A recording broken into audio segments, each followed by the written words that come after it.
wawe kama network bende ma odoji makini na ubeni chakore ayanga kama intiere Kennedy Buya twak onego bed jatend piny Kenya bedo kod oganda mopogore opogore telo mondo mi ora jatend migawo mabiro dhi chalo nade e kinde ma intie sani. Wacho ni odhi somo paro kawuok kata kuom duond buche mamoko in jakom mar UDA kaunti ma Homa Bay bende kibaji goyi kata luoro de dojni ni duond buche mamoko dhi donjo kendo los kod jatendi ma en jatend piny Kenya to kidi kama chal nade kama usebedo kukedo maliche nya mondo duond bura mar UDA ochung' motegno. Erokamano. Achako kanyisi ni aja Kenya mokwongo mari ajaluo jaluo lo mar adek okija koma aja UDA.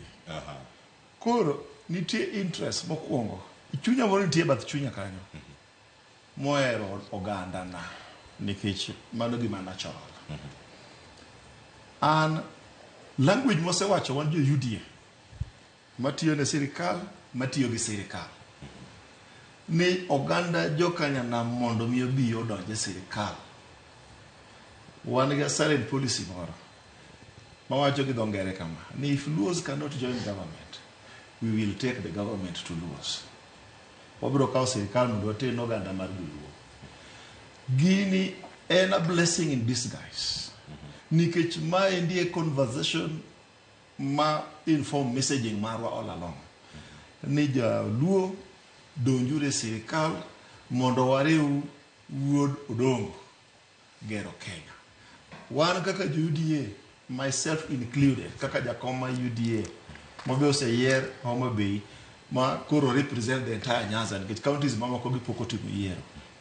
Awacho authoritatively ni wan wayao badwa kendo wagombo ni joluo okaw nafasni mondo donje sirikal makata mulo bende kikodeki nikech wan gi precedences mane jomoko no pakore kowacho ne gi kalo gi dier ji mane gi loso sirikal wang ni da gombi na mulo kotelo ne joluo mane opposition and bende wang ni or the own history ang'eyo ni people will speak, people will judge, but joluo se to mang'eny ka champion change e Kenya ka and reforms. This is the time jaluo bende odonj katikati mondo donje sirikal mar Onjelo ni mondo joluo bende obed empowered. An kaka ja UDA ayaw dhot nono. Ken bende pani magi momiyo ji nodhi ndara jumbe adek mokalo mondo mi ji odonji ji omed bede sirikal kata ji obed medo mathoth to bende ko bedo ka iparo ni jotend migepe gi por gi dong 20 ka mondo mi jogi omako oganda gi duto nikech dwaro maduong' mag ojende manodhi ndara gidwaro duoke nyaka 14 bende odhi chopo kare kan bende kete weche mag osara gin mathoth ma dhi ka dipo ni jogi duto donjo sirikal. Pok awuoye ni mondo med gi chamalo katiba guide ni en 14 to kikal 22. The principles mag Kenya ka led by President William Ruto gimora mora motimo nyaka bed guided gi sheria gi katiba and the rule of law.